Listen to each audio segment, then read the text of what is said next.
नमस्कार, times of Swaraj में आप सबों का स्वागत है और मैं हूं संतोष सिंह। और आज हम टाइम्स ऑफ स्वराज में चर्चा करने जा रहे हैं कि आखिर प्रशांत किशोर की राजनीति क्या है।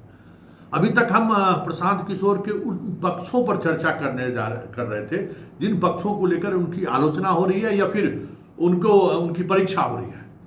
आज हम आपको एक ऐसे शख्सियत से मिलाने जा रहे हैं जो प्रशांत किशोर की राजनीति के साथ काफी करीब से देखे भी है, महसूस भी किए हैं।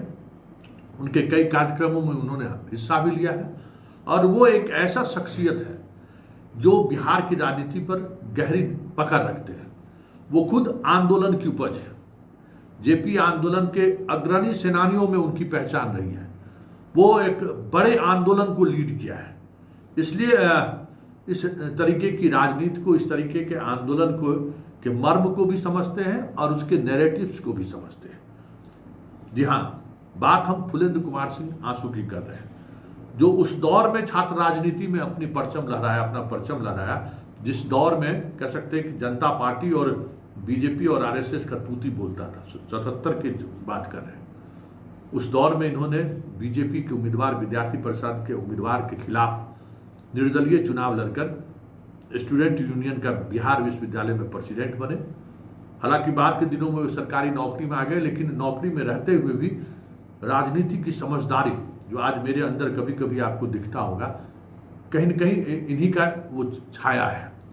इन्हीं के उस ट्रेनिंग, मतलब उस कॉलेज का प्रभाव है, जिस कॉलेज में हम लोग लगातार 24 घंटे एक पिता से लोग जो सीखता है, ठीक उसी तरीके से कह सकते हैं कि इनसे हमने सीखा है।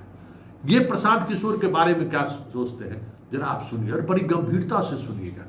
बहुत ही ऐसे सवाल को इन्होंने छुआ है जिस सवाल तक हमारी आपकी नजर जाना तो दूर, वहां हम तक पहुंच भी नहीं पा रहे हैं, सोच भी नहीं पा रहे थे कि भाई ये तो बहुत बड़ी बात हुई। कह रहे हैं कि आज तक इस देश में अगर कहीं बदलाव हुआ है तो उस आंदोलन के सहारे बदलाव हुआ है।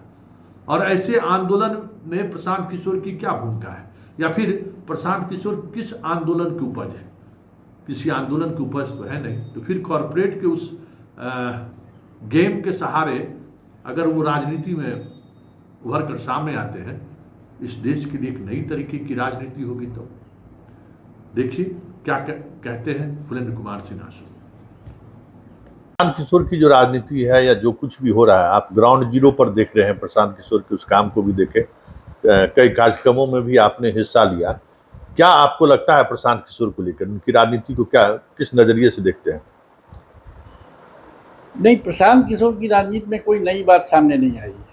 नई बात मतलब ये कि मुद्दा क्या है उनका। एक बात जो समझ में आती है वो ये कहते हैं कि हम पलायन को रोकेंगे, लेकिन पलायन को हम कैसे रोकेंगे ये वो एक्सप्लेन नहीं कर पा रहे हैं। हम कैसे रोकेंगे पलायन? तो जब तभी रुकेगा ना जब रोजगार, नौकरी, सरकारी नौकरी से या कंपनियों की नौकरी से पलायन नहीं रुकेगा। रोजगार क्रिएट करना होगा। रोजगार जैसे कि हमारे यहाँ के बिहार के लोग जो पलायन करके जाते हैं तो सिर्फ पढ़े लिखे लोग नहीं जाते हैं, उनको उसका पलायन माना भी नहीं जाता है। पलायन माना जाता है जो गरीब गुरबा जाता है, रियल इस्टेट के बिल्डिंग में मजदूरी करता है, खाता पीता है, वो उस लेवल का काम हो तो उस गरीब गुरबा का काम मिले। बढ़ई का, पेंटर का, कारपेंटर का, प्लम्बर का, ये इसमें बिहार के लोगों का सबसे मैक्सिमम पलायन है। ये मुठिया का, रिक्शा चालक का, इसमें पलायन है। तो उतना उस लेवल का, और ये मुख्य रूप से मेट्रोपॉलिटन में है, दिल्ली में है, बेंगलोर में है, मुंबई में है, मद्रास में है, ऐसे जगहों पर है। तो आपको उस लेवल का रोजगार क्रिएट करने का एक कल्पना देना होगा कि हाँ, हम ये रोजगार का अवसर देंगे। पढ़े लिखे लोगों का पलायन जो है, पलायन माना भी जाता है और उनकी संख्या भी बहुत, टोटल जितने पलायन जो करते हैं उनकी संख्या ले लीजिए तो 10% लोग भी नहीं हैं जो पढ़े लिखे, स्किल्ड हैं, इंजीनियर हैं, डॉक्टर हैं, पेशेवर हैं। ये सब कुछ ना कुछ काम अपने रोसड़ा में और पटना में बैठ के भी कर ले रहे हैं। इसलिए ये एक उनका मुद्दा आ रहा है कि रोजगार का सृजन करने के लिए उनके पास क्या प्लान है। ईमानदार राजनीति करने का दावा सब करते हैं, तो ईमानदार राजनीति का दावा केजरीवाल भी करते थे। तो एक पैटर्न हमारे समझ में आ सकता है कि केजरीवाल के पैटर्न पर ये ईमानदार राजनीति की बात करके चुनाव में जाएंगे। तो अव्वल तो पहले ही चुनाव में जाने की बात, पॉलिटिकल पार्टी बनाने की बात नहीं करते थे। लेकिन अभी कहते हैं तो अच्छी बात है, बिहार के लिए ये अच्छा प्रयास है इनका। उनकी 1-2 मीटिंग में हम भी गए हैं और यही सब सवाल हम पूछे थे कि आप अपना योजना रखिए, क्योंकि हम लोग तो यही जानते हैं कि ये आंदोलन से उपजी हुई पार्टी जो है सो परिवर्तन लाती है और आंदोलन ही परिवर्तन लाती है।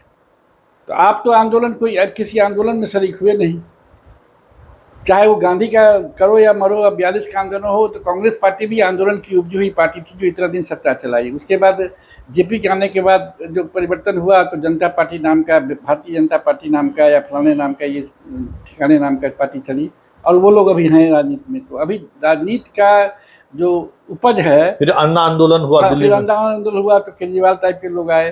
तो आंदोलन से जो एक वेव बनता है, उसमें जो लोग ऐसे आदमी आते हैं वो राजनीति में आ जाते हैं। जैसे आसाम में छात्र आंदोलन हुआ, गुजरात में छात्र आंदोलन हुआ, बिहार में छात्र आंदोलन हुआ और पूरे बिहार में, पूरे हिंदुस्तान में उस आंदोलन की उपज के लोग आज राजपाट दिल्ली में भी कर रहे हैं और स्टेट सब भी कर रहे हैं।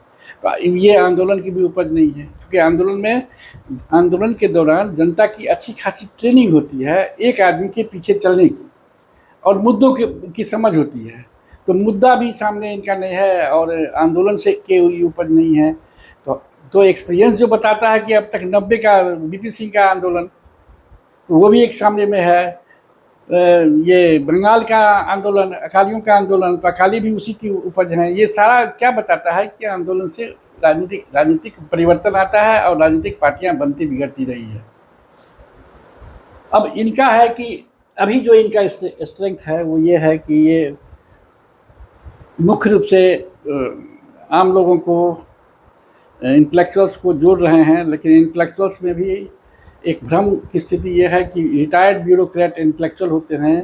मेरी यह मान्यता है कि रिटायर्ड ब्यूरोक्रेट्स इंटेलेक्चुअल नहीं होते। इंटेलेक्चुअल्स का एक अपना लेवल होता है जो ब्यूरोक्रेट्स में भी होता है। ब्यूरोक्रेट लोग भी इंटेलेक्चुअल होते हैं, लेकिन सबका सब रिटायर कर गए और खूब पैसा उनके पास में है। तो इनकी यहाँ जमात में ऐसे लोगों की जमात बढ़ रही है, रिटायर्ड ब्यूरोक्रेट की। इनके यहाँ जमात में जो है ऐसे लोगों की जमात बढ़ रही है जो पॉलिटिकल फैमिली से हैं, पहले से चुनाव लड़ते उड़ते रहे हैं, हारते रहे हैं, जीतते रहे हैं, तो इनकी जमात उसमें बढ़ रही है। तो ये सब तो टेस्टेड है। बिहार में तो इसका टेस्ट कितने बीजेपी या कितने हाईकोर्ट के जज जो है चुनाव लड़े और हारे, तो टेस्टेड है। पैसा इनके पास है, तो पैसा तो हम बता दिए कि पैसा इनके पास है और इन्होंने जितनी पार्टियों को मदद की सरकार बनाने में, उसका राशि मेरे को देखने में मिल रहा है। रेस्ट कहीं और से मदद मिल रहा है। क्राउड फंडिंग ही कर नहीं रहे हैं, जो अमेरिकन स्टाइल है क्राउड फंडिंग से। क्राउड फंडिंग से भी आपकी लोकप्रियता का अंदाज लगता है। केजरीवाल भी क्राउड फंडिंग, हाँ, नहीं केजरीवाल ही नहीं, जेपी के आंदोलन के समय में हम लोग क्राउड फंडिंग करते थे कि जहाँ धरना करते थे वहाँ एगो बक्सा रख देते थे और अपना खर्चा निकालते थे। उसके पहले भी क्राउड फंडिंग होती थी। गांधी जी खुद क्राउड फंडिंग करते थे, जो मिला उसी से कह दिए कि लाओ 500 रुपया लाओ हमको, या जितना देना हो दे दो। वो भी ये नहीं कर रहे हैं। तो हमको तो बहुत ज़्यादा नहीं है, लेकिन इनकी उपस्थिति बनेगी, ये बात है। जो क्षेत्र इनका कंसंट्रेट करने वाला होगा, जो क्षेत्र बहुत ही स्ट्रॉन्ग होल्ड का नहीं है, चाहे वो राजद हो, चाहे जदयू हो, चाहे बीजेपी हो, इस तीनों के स्ट्रॉन्ग होल्ड वाले क्षेत्र को छोड़ कर बाकी जो है कि निर्णय हमेशा कुछ न कुछ चेंजेज वाला होता रहता है, वहाँ इनकी उपस्थिति बन सकती है। ये हमको लगता है कि वहाँ इनका फोकस होगा भी और बन सकती है। और बिहार का एक चुनाव तो ये लड़े ही हैं नीतीश जी के साथ, तो बिहार के चुनाव का डाटा भी इनके पास है कि कहाँ क्या क्या जातीय समीकरण है और क्या धार्मिक समीकरण है और क्या बाकी समीकरण है। तो वो सब का एडवांटेज इनके प्रत्याशी को मिलेगा। अब जैसे ये भी कि हम पहला अध्यक्ष दलित बनाएंगे, मुसलमानों को इतना परसेंट टिकट देंगे, अति पिछड़ों को इतना परसेंट टिकट देंगे, महिलाओं को इतना देंगे टिकट। ये वही बात है जो राजनीति पिछले 25-30 वर्षों से प्रदेश में, मतलब 90 के बाद जो राजनीति चल रही है, उसी राजनीति को ये एक अलग तरीके से देना चाह रहे हैं। ये जो सवाल है, वो सवाल क्या आपको लगता है कि उस जो एक खास करके यूथ को एक अलग स्पेस देने की ये कोशिश करते हुए दिखते हैं, कहते भी हैं कि हम राजनीति को एक अवसर के रूप में हम आपके बीच लेकर आए हैं, लेकिन जो बात ये कर रहे हैं, क्या उससे इस तरीके की चीज़ें आपको लगता है कि बिहार जैसे राज्यों में सफल हो पाएगा, या फिर बिहार के यूथ इस तरीके की राजनीति को, जिसकी बात करते हैं कि जाति पर ही हम टिकट देंगे, उसको स्वीकार कर पाएंगे? हमको लगता है कि जयप्रकाश नारायण इसमें असफल हो गए, जेपी हमारे नेता थे वो असफल हो गए, इनको कहाँ सफलता मिलेगी। टिकट का बंटवारा जो जनता पार्टी का हो रहा था, चाहे वो लोकसभा का चुनाव हो चाहे विधानसभा का, 77 को हमको हमारी याद है कि वहाँ पार्टियों में जो लोग जहाँ से जीता था, जिस पार्टी का जीता था, तो घटकवाद तो वहाँ हो गया और जेपी ने इसकी अनुमति दी मजबूरी में या जिसमें सही। उसके बाद घटकवाद में भी पार्टियों का जातीय समीकरण उस इलाके में कैसा है उसको ध्यान में रखा गया। और जातीय समीकरण इसलिए रखा जाता है कि विनेबिलिटी क्या है। 25,000 वोट अगर एक जात का या 20,000 वोट एक जात का वोट है किसी कंस्टिट्यूंसी में, तो डेफिनेटली कम से कम एक विधानसभा जीतने के लिए 20,000 वोट है अगर किसी एक जात का, तो माना जाता है कि वो विनेबिलिटी उसमें है कि जीत सकता है अगर अन्य जातियों का ही वोट मिल जाए। तो आप जब वहाँ अगर कहीं यादव का डोमिनेंस है, 20,000 वोट उसका है, और वहाँ आप अति पिछड़ा को दे दीजिएगा, तो उसको भी तो 20,000 वोट होना चाहिए, जो निश्चित रूप से मिलेगा। अति पिछड़े का वोट होना चाहिए या उसके जात का वोट होना चाहिए। तो विनेबिलिटी की जो आदत हमारी जनता को और हमको लग गई है, और उसके बाद आया विनेबिलिटी में कि पैसा किसके पास है। तो अभी आरएसएस जैसी संस्था वो भी कंप्रोमाइज़ कर रही है बीजेपी के टिकट बंटवारे में, कि वो भी देख रही है कि आरएसएस संस्था पाक साफ संस्था है, घूस और बेईमानी वहाँ नहीं है, गुरदक्षिणा पर चलने वाली संस्था है वो। और वहाँ जो है सो वो कंप्रोमाइज़ कर रही है कि विनेबिलिटी देखती है, विनेबिलिटी जात का, विनेबिलिटी पैसे का, विनेबिलिटी प्रभाव का। हमको लगता है कि अंत में इनको भी आना पड़ेगा, जैसे इसको आना पड़ा, केजरीवाल को आना पड़ा कि विनेबिलिटी पर वो भी जाने लगे, विनेबिलिटी पर कंप्रोमाइज़ करने लगे। तब तो उनके साथ प्रशांत भूषण अलग हुए या योगेंद्र यादव अलग हुए कि वो जिस आधार पर उस पार्टी बनाई गई थी। दिल्ली ऐसे शहर में पैसे की राजनीति जरूरी है, ये अगर आप आम आदमी पार्टी से महसूस करती है, तो देहातों में तो पैसा की जरूरत है ही, और आदतें बिगड़ चुकी है लोगों की, मतदाता की भी आदत बिगड़ चुकी है और वर्कर की भी आदत बिगड़ चुकी है। गाड़ी दीजिए, 5,000 रुपया दीजिए या 2,000 रुपया प्रतिदिन दीजिए, तब हम जाएंगे किसी को इन्फ्लुएंस करने के लिए। तो ये सब जो आदतें लग चुकी है, उन आदतों को आप कैसे सुधारेंगे? तो आप कह रहे हैं कि हम अति पिछड़ा को सीट देंगे, लेकिन आपको भी कंप्रोमाइज़ करने होंगे।